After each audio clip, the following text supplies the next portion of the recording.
Chapter 2: The Healing Power of Mind. When I was 6 or 7 years old, I spent some time playing with friends on the vast grassy fields where nomadic Tibetans live. The atmosphere was utterly clean and peaceful, with not a trace of pollution or disharmony. The only sound was the sweet, soothing music of nature. Events happened naturally, with no deadline to rush for. No clock ticked to restrict us. Only the cycles of sun and moon gave rhythm and measure to our lives. The whole atmosphere was totally free, wide open and overwhelmingly peaceful. I had no thoughts of the frigid and ruthless winter that was waiting to pounce upon us. I rolled around in the ever-welcoming, tolerant lap of the mother soil and ran barefoot all over the field, enjoying the sensual kisses of the moist grass. My whole existence, both body and mind, was totally absorbed in one single experience: joy.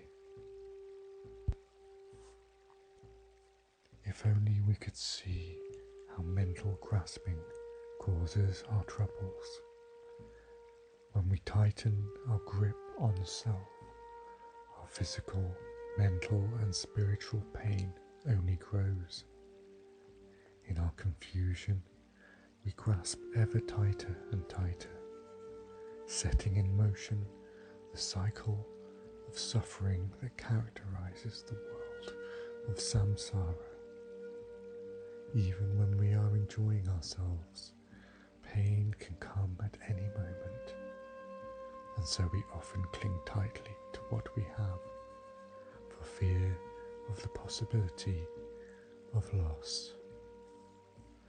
According to the Buddhist Mahayana philosophy, we wander this world aimlessly, blind to the inner power which can liberate us. Our minds fabricate desires and aversions, and like a drunken person, we dance wildly to the tune set by ignorance, attachment, and hatred. Happiness is fleeting, dissatisfaction hounds us. It is all like a nightmare. As long as we are convinced the dream is real, we are its slaves. To wake up, we must clear the clouds from the true nature of our minds. In Sanskrit, the word Buddha means awake. We too can wake up. The healing process is an awakening to the power of our own minds. Mind is the main factor. Like a physician, we must diagnose the sickness, abandon the cause of the problem, and apply the medicine that leads to good health. Asanga, the founder of the mind-only school of Buddhism, writes, "As it is necessary to diagnose the sickness, to abandon its cause, attain the happiness of good health, and apply medicine for it. The suffering should be recognized, the cause should be abandoned, the remedy for cessation should be applied, and cessation attained." In Buddhism, the diagnosis and remedy are contained in the four noble truths. The truth that we suffer, the truth about why we suffer, the truth that we can end our suffering, and the truth about the path that leads to freedom. Following that path is a choice we can make. Even while struggling with everyday difficulties, we can improve our lives. Mind is the key. By properly guiding and training our minds, we can experience the power of healing. And the Dharmapada says, mind leads phenomena. Mind is the main factor and forerunner of all actions. If one speaks or acts with a cruel mind, misery follows, as the cart follows the horse. Phenomena are led by the mind. Mind is the main factor and forerunner of all actions. If one speaks or acts with a pure mind, happiness follows, as a shadow follows its source. Happiness that is real and long-lasting comes not from material or external circumstances, but through contentment and strength of mind. Dodbrugchen writes, learned people realize that all happiness and suffering depend upon the mind, and therefore seek happiness from the mind itself, because they understand that the causes of happiness are complete within us. They do not rely on external sources. If we have this realization, then whether we face problems caused by either beings or physical matter, they will not be able to hurt us. Furthermore, the same strength of mind shall also be with us to provide peace and happiness at the time of our death. The true nature of our minds is peaceful. By learning how to let go of unnecessary worries and stresses, we give joy the chance to shine. It all depends on our minds. Buddhists believe that it is possible to transform emotions, that joy is not only possible but our right. We do not need to be dominated by worry. Letting go is a common sense approach. It is not some strange attitude limited to a particular religion or philosophy. As the New Jerusalem Bible, Ecclesiastes 30 verse 5 says, do not abandon yourself to sorrow. Do not torment yourself with brooding. Gladness of heart is life to anyone. Joy is what gives length of days. Give your cares the slip, console your heart. Chase sorrow far away, for sorrow has been the ruin of many and is no use to anybody. Jealousy and anger shorten your days, and worry brings premature old age. A genial heart makes a good trencherman, someone who enjoys a good meal. How to live in the world.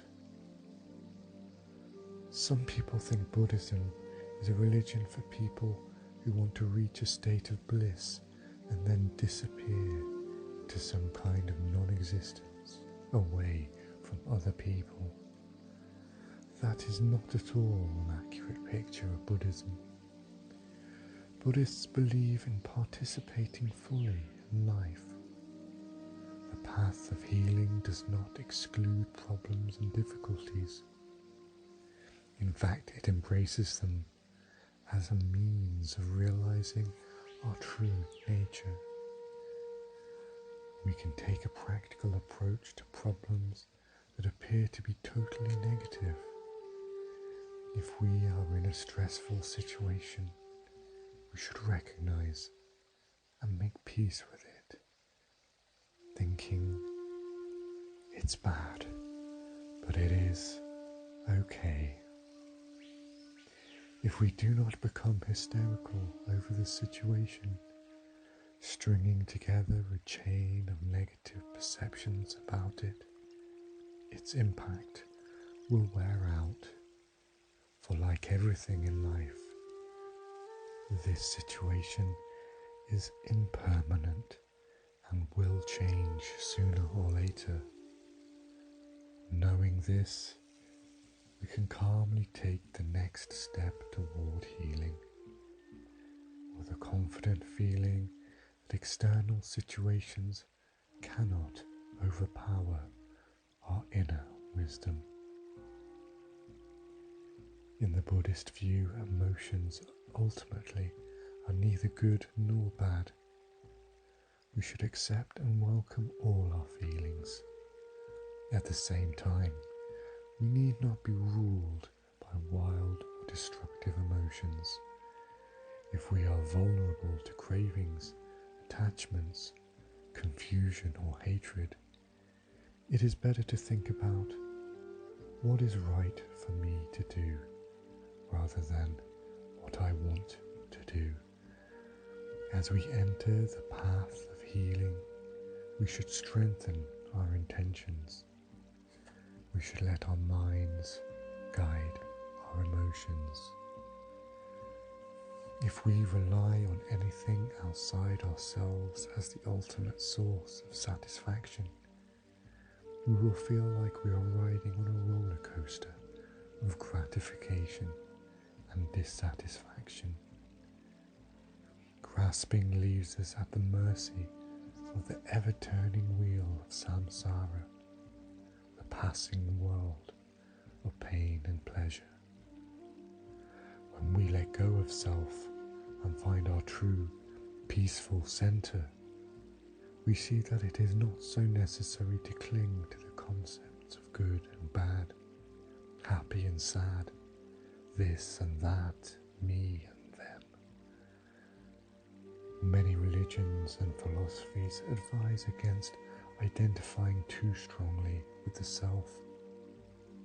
The famous Hindu scriptures called the Upanishads compare this identification with a trap.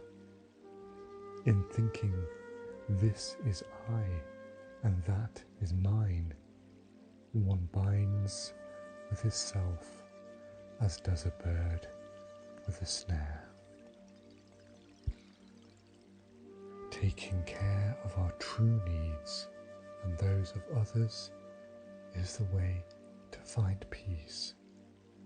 And to do this we can and often should involve ourselves in the world. Struggle is not necessarily bad. We can learn to see the struggles of life as interesting challenges. However, we must recognize that in seeking any goal, worldly or spiritual, grasping will exhaust us and entrap us in selfishness. The skill of living in a balanced way becomes easier when we know what we really need to live. What is important for human life? Food, shelter, clothing, health, care and education are necessary to sustain one's precious human life. As members of human society, we need to respect each other and respect the basic needs and institutions that benefit other people. Beyond that, nothing external is worth our time, peace, energy, and wisdom, the great gifts of our life.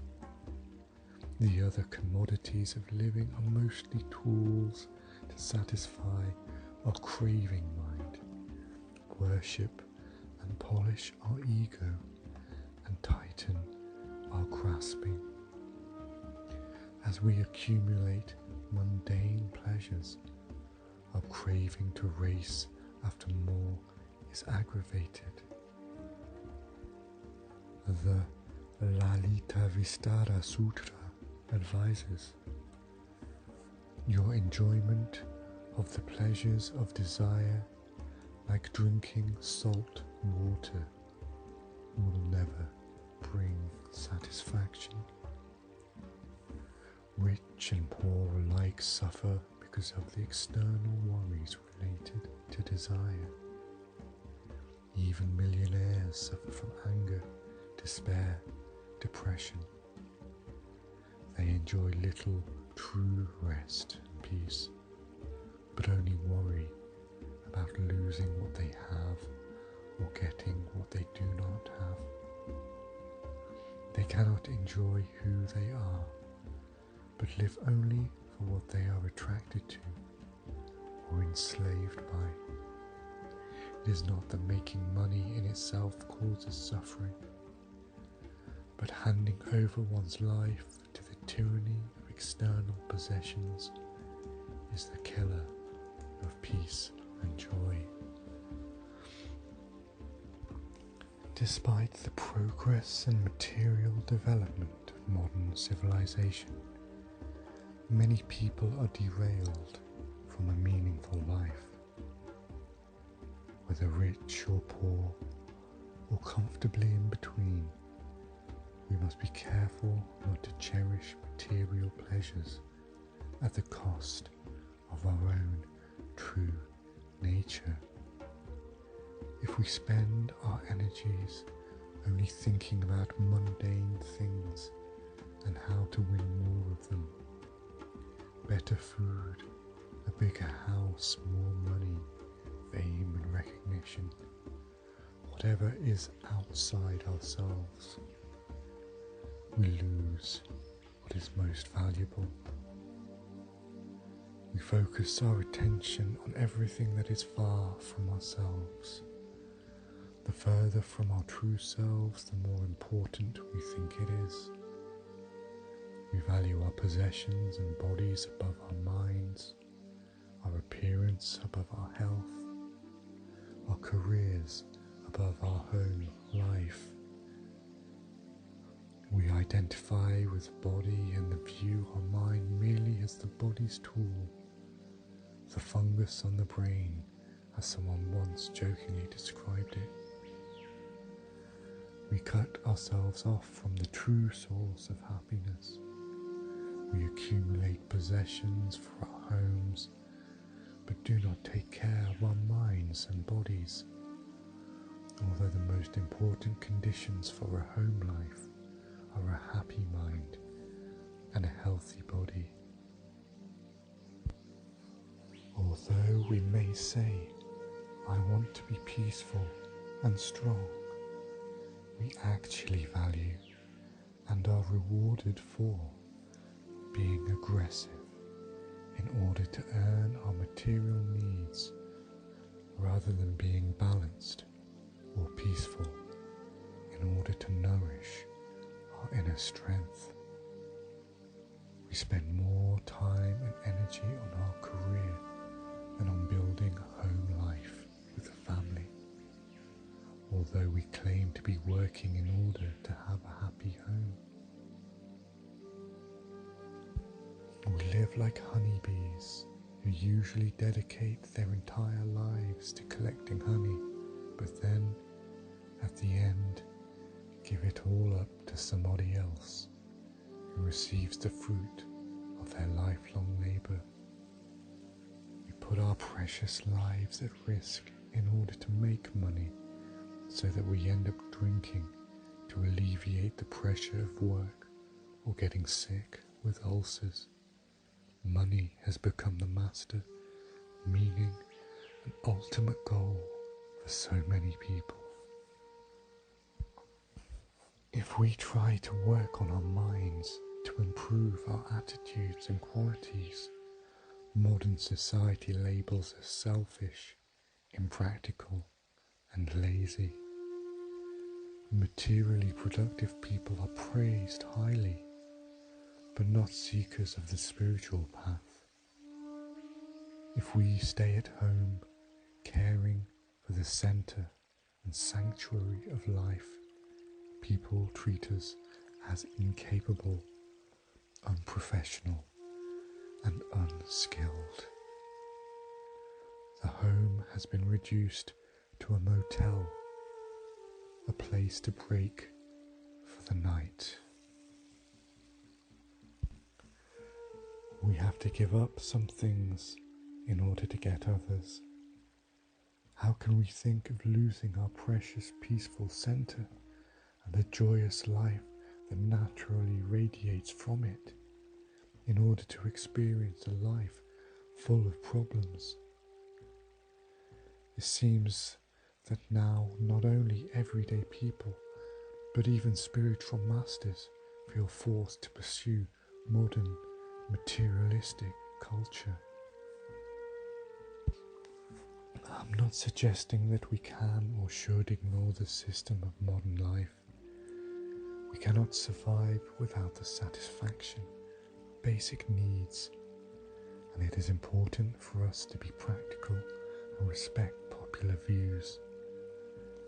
But we should try to put everything into perspective. It is essential to understand who we are, where we stand, what is truly valuable, and how to live in this world. If we are careless and let our grasping mind become rigid and tight, our negative habits will eat away at our sense of peace.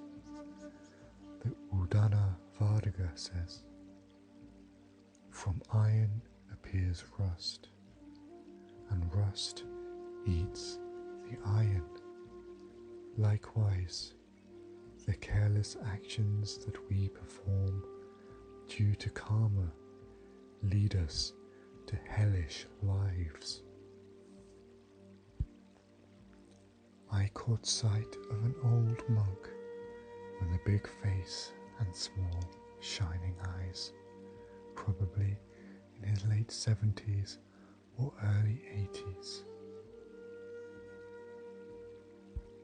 His face broke into a kind and joyful smile as he asked me, "What are you looking for?" And I said, "We just got here and I'm looking for some fuel and materials for a stove to make tea." In a soothing voice he said, "There is not much to eat, but would you like to join me to share the meal I am preparing?" I thanked him but declined. My friends were waiting.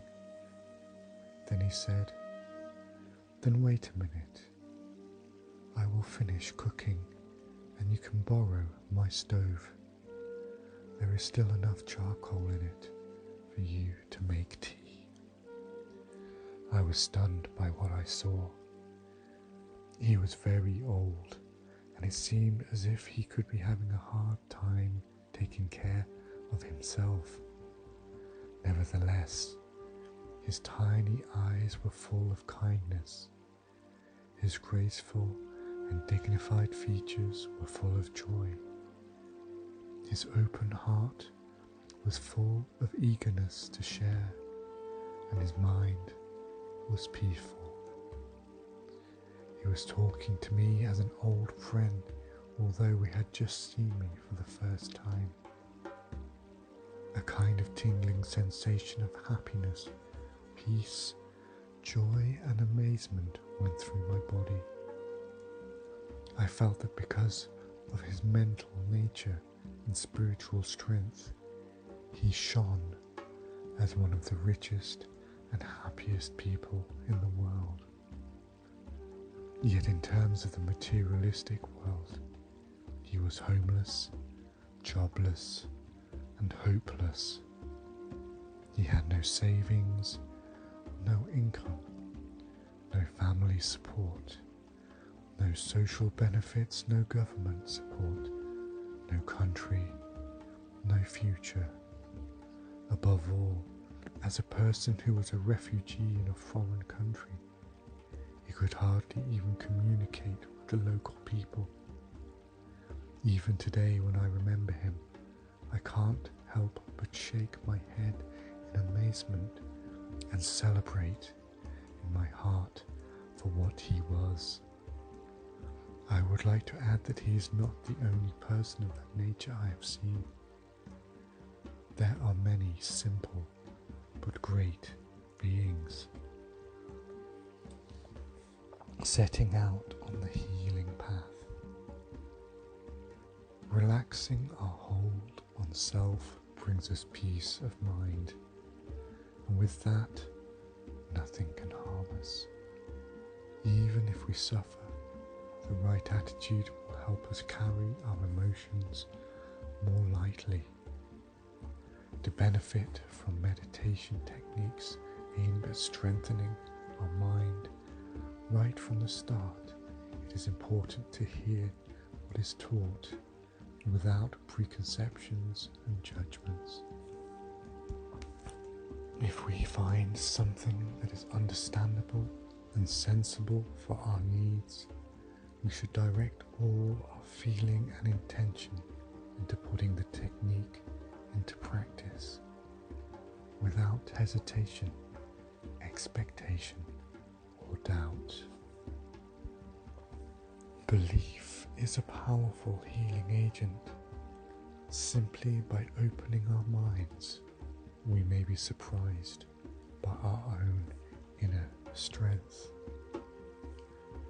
Training the mind develops warmth of spirit and can guide us to an awareness that is more open and flexible. The aim is to bring forth inner peace by developing such qualities as positive perception, the skill of turning everything that happens to us into a support instead of an obstacle.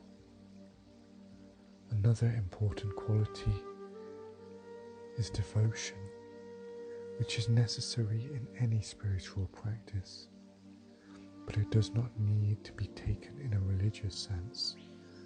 For someone who prefers a secular approach, devotion could simply mean the cultivation of inner wisdom and a deep appreciation of ourselves, other people, and the world at large.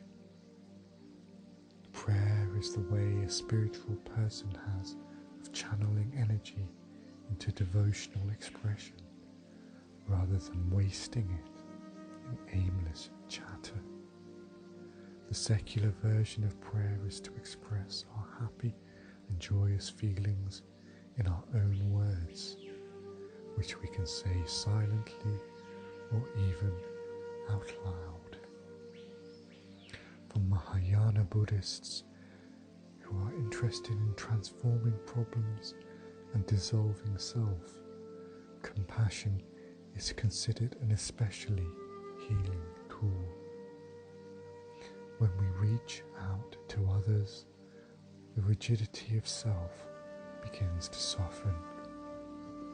Although the ultimate goal of spiritual training is to become free from relying on anything outside the mind, Buddhism recommends involvement in the world as a positive practice along the true path.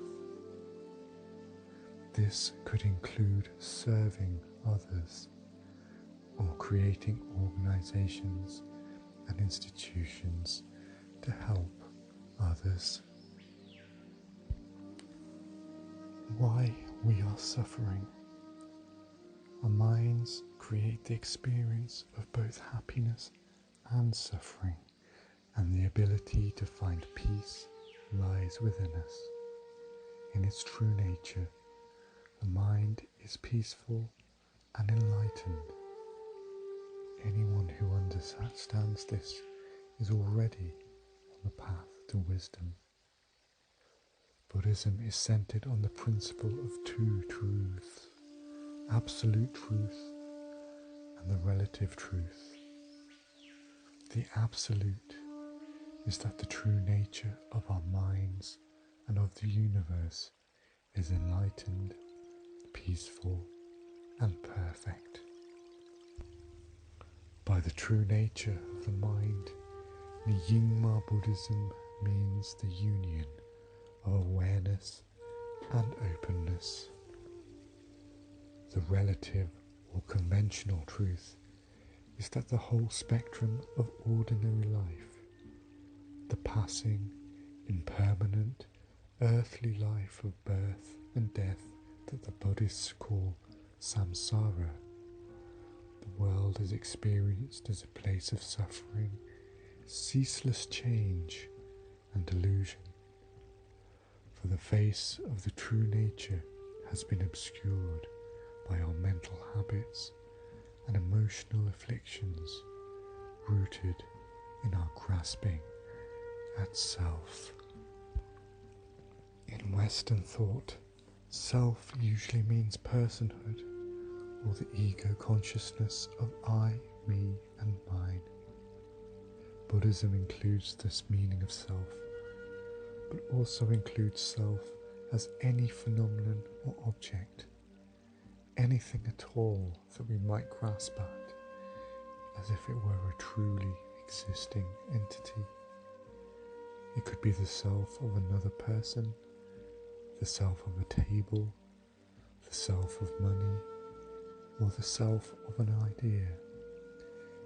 If we grasp at these things, we are experiencing them in a dualistic way, as a subject grasping at an object. Then the mind begins to discriminate, to separate and label things, such as the idea that I like this, or I don't like this. We might think this is nice, and attachment comes in, or that is not so nice, then pain may come. We may crave something we do not have, or fear losing something we do have, or feel depressed at having lost it. As our mind gets tighter and tighter, we feel increasing excitement or pain, and this is the cycle of suffering. With our relative or ordinary mind, we grasp at self as if it were firm and concrete. However, self is an illusion, because everything in the experience of samsara is transitory, changing and dying. Our ordinary mind thinks of self as something that truly exists as an independent entity. But in the Buddhist view, self does not truly exist. It is not a fixed or solid thing, but a mere designation labelled by the mind. Neither is self an independent entity. In the Buddhist view, everything functions interdependently, so that there is nothing that has a truly independent quality or nature. In Buddhism, the law of causation is called karma. Every action has a commensurate effect. Everything is interdependent. Seeds grow into green shoots, then into trees, then into fruits and flowers which produce seeds again. This is a very simple example of causation. Because of karma, our actions shape the world of our lives. Vasubandhu, the greatest Mahayana writer on metaphysics, said, Due to karma and deeds, various worlds are born. Grasping creates negative karma, or negative tendencies and habits. But not all karma is negative, although some people mistakenly think of it this way. We can also create positive karma, and this is what healing is about. The tight grip on self creates negative karma. Positive karma loosens that grip, and as we relax, we find our peaceful center and become happier and healthier.